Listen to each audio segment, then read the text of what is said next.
Et pour ce grand réveil, j'ai le plaisir de recevoir Alexandre de Jardin. Bonjour Alexandre Jardin. Bonjour, bonjour, Voilà, vous êtes bonjour. évidemment connu de tout le monde depuis assez longtemps, mais encore plus depuis ces derniers mois, puisque vous avez pris la tête d'une véritable croisade au nom des gueux. Il s'agit de défendre les Français contre tout le système, si j'ose dire, puisque indépendamment de la couleur politique des lois qui sont passées, votre combat, c'est faire en sorte que la vie des Français soit plus simple. On a l'impression que vous avez remporté plusieurs victoires récemment. Mardi, il y a eu un événement absolument considérable qui concerne quelque chose de très concret dans la vie des gens, les ZFE. Les ZFE, ça faisait 5 mois qu'on se battait dans le mouvement des gueux pour les faire annuler, parce qu'on ne veut pas de tri humain. C'est aussi bête que ça. Quand on commence à trier les voitures, en réalité, on trie les êtres humains et les classes sociales. Il y avait ceux qui allaient être interdits de ville parce qu'ils n'avaient pas les moyens de changer de voiture. Il y avait quelque chose, mais de contraire à la République.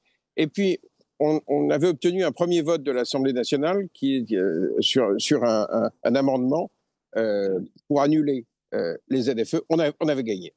Et puis, le week-end dernier, le président pète les plombs, se balade sur des chaînes de télé et commence à dire que, quoi qu'il arrive, vous les aurez, les ZFE.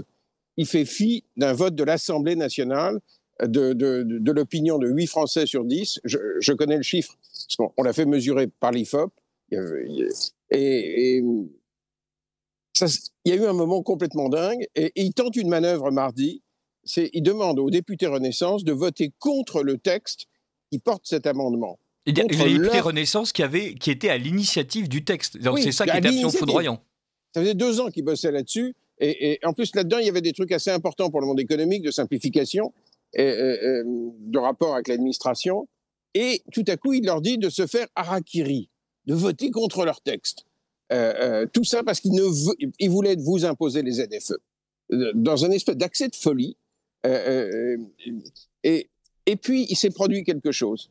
Tout le monde a travaillé au corps. Il y a eu des députés absolument exemplaires, Yann Boucard, Pierre Meurin, plein d'autres, qui ont été convaincre les autres que c'était une cause nationale, que ça n'avait rien à voir au fond avec une couleur politique. La République, ça appartient à tout le monde. L'égalité, ça appartient à tout le monde.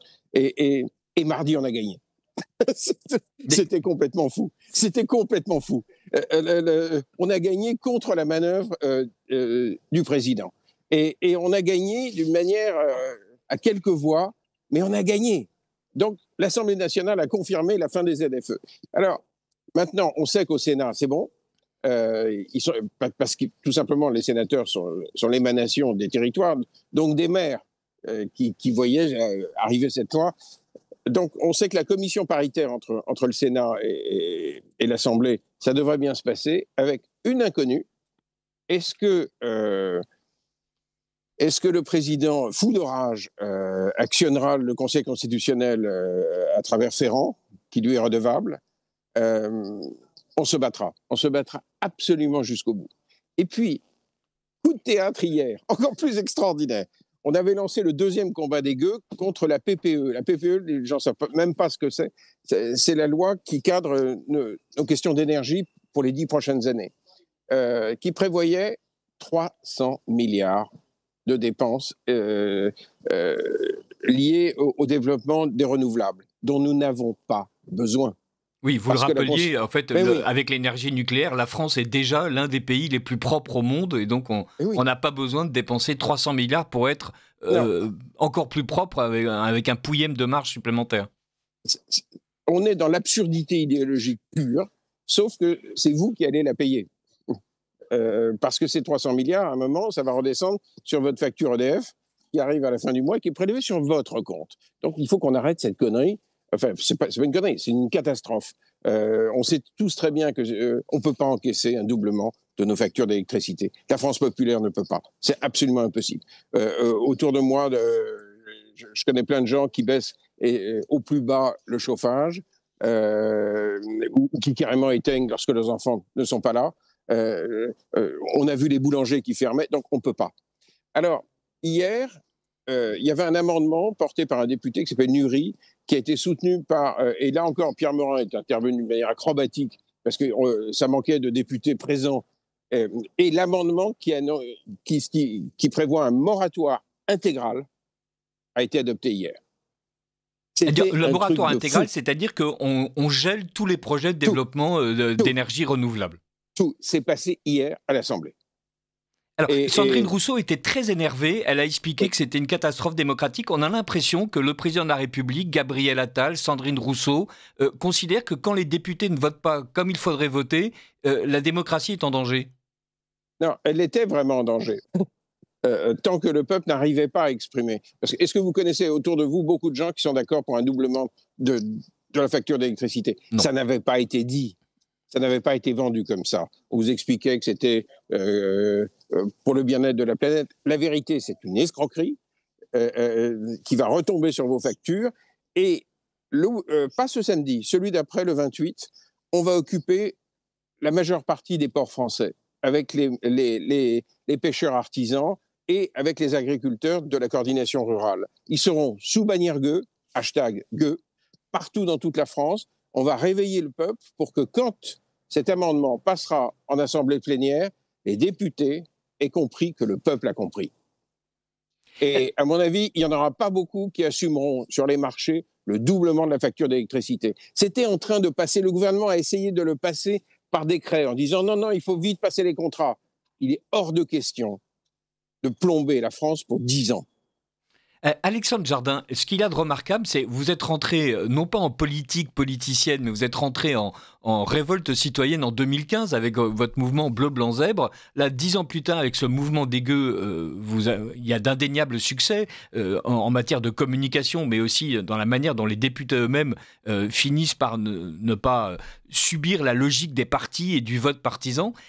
Est-ce que vous avez l'impression que ce mouvement des gueux est la nouvelle bonne manière de faire de la politique en France? En tout cas, leur système est bloqué, donc on développe le nôtre. Pour l'instant, tout est bloqué à travers le système politique. Donc je dis le nôtre avec des alliés. On en a beaucoup. Il y a beaucoup de députés qui marchent vraiment avec nous à l'Assemblée, mais surtout, on le fait avec les maires. L'originalité du mouvement des gueux, c'est qu'on avance avec les associations de maires. L'ISNAR nous a soutenus sur les ZFE dès le premier jour. Un nombre considérable de maires partout. C'est parti avec Laurent Jaoul qui a bloqué les ZFE à Montpellier. C'est un mouvement civique qui marche comme ça, main dans la main, avec les élus locaux, avec la base de la République. Alors, oui, on va faire gagner la France sur des causes concrètes, de manière systématique, pendant 2 ans, pendant les 2 prochaines années. Au moment où le système est à l'arrêt, on va faire gagner le pays. Et puis, c'est joyeux. C'est joyeux de ne pas subir des trucs affreux. Le tri humain en France, c'était répugnant. Moralement, c'était abject. Quoi, on allait virer les pauvres des villes pour purifier l'air. Enfin, c'était un truc de fou. C'était un truc de fou et c'était aussi un truc de menteur. On pourra peut-être l'évoquer très rapidement puisque donc, le chiffre des 40 000 morts avancés est en fait pas sorti de nulle part mais très sujet à caution. J'ai le plaisir de recevoir Alexandre Jardin pour parler du mouvement des gueux. Tout à l'heure à 7h30 en grand réveil, en grand entretien, je recevrai quelqu'un de l'école de guerre économique pour parler justement de la filière nucléaire française. Mais revenons tout de suite à Alexandre Jardin. Vous dites que c'est un mouvement joyeux, et c'est vrai. Et en plus, on sent une véritable joie, et d'ailleurs une joie un peu stupéfaite de se rendre compte qu'on est capable de mettre en échec les logiques partisanes. Vous avez pris comme cheval de bataille l'ensemble des lois énergétiques et environnementales. Pourquoi est-ce que les partis en place sont très énervés qu'on remette en cause leurs analyses, leurs chiffres, leurs projections? Parce qu'ils avaient mis en place un système extrêmement autoritaire de contrôle de la société à travers tout ça. Et ils pensaient que ça allait passer. C'est à la fois extrêmement autoritaire. Ils sont parvenus quand même à défoncer l'automobile, à défoncer l'agriculture, l'énergie, le logement avec les DPE. Les DPE, d'ailleurs, on les fera tomber. Hein. Détendez-vous. on les fera tomber. C'est toute une conception étatiste, jacobine, extrêmement autoritaire. Au fond, je pense que la technostructure française et européenne à Bruxelles avait été partie dans l'idée complètement dingue qu'ils allaient se relégitimer en repeignant en vert les choses. Mais en réalité, c'était du bureaucratisme totalement cinglé, avec des alibis verts. Donc on va refaire de l'écologie. Moi, je suis extrêmement sensible à cette cause, mais sans violence, en produisant des solutions, et non pas en produisant des normes. C'est-à-dire de l'obligation et à un moment des PV. À un moment, c'est la punition. Donc, on est en train d'amener aussi, je l'espère, c'est le combat aussi de mon livre, Les Gueux, d'arriver à convaincre les Français qu'on ne va pas faire la révolution tous les 6 mois, tous les 2 mois. Donc, à un moment, je souhaiterais qu'on ait, comme en Suisse, le référendum d'initiative citoyenne. Je voudrais que les gens qui nous écoutent n'existent pas tous les 5 ans, mais pendant les 5 ans, lorsqu'il y a... Et je voudrais 2 saisines. Je voudrais une saisine avec 500 000 citoyens ou 500 maires. Parce que quand il y a 500 maires qui voient un truc qui pourrit la vie des Français, je veux qu'ils puissent prendre à témoin le peuple. Et puis on tranche, comme en Suisse. C'est un grand pays démocratique. Je veux qu'on reconnecte un système complètement déconnecté. C'est ça ce qu'on est en train de faire. En fait, les gueux sont en train de rendre la démocratie au peuple, en fait. Oui.